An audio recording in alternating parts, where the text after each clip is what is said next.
અમરેલી જિલ્લાના રાજુલા તાલુકાના બારપટોળી ગામ નજીક ગંભીર અકસ્માત સર્જાયો। રાજુલા ખાતે પરીક્ષા આપવા આવેલા વિદ્યાર્થીઓને નડ્યો અકસ્માત। બારપટોળી ગામ નજીક બે ટુ વ્હીલ સામસામે અથડાતા બે વિદ્યાર્થીઓના ઘટના સ્થળે કમકમાટી ભર્યા મોત નીપજ્યા।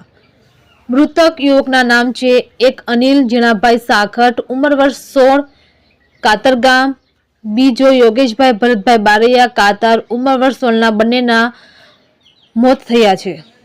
રાજુલા શાળાએથી પરીક્ષા આપી પરત ઘરે કાતરગામ જતા સમયે અકસ્માત સર્જાયો। અકસ્માતમાં એક વિદ્યાર્થી સહિત બે વ્યક્તિ થયા ઈજાગ્રસ્ત। 108 મારફતે મૃતકોને રાજુલા જનરલ હોસ્પિટલ ખાતે પીએમ માટે ખસેડાયા।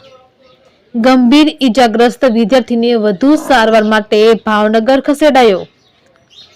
આ ઘટનાને પગલે હોસ્પિટલ ખાતે લોકોના ટોળે એકઠા થયા।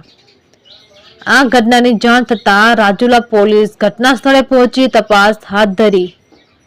વિદ્યાર્થીઓના મોતને લઈ પરિવારજનોમાં શોકનું મોજું ફરી વળ્યું। રિપોર્ટર મનીષ મહેતા, રાજુલા।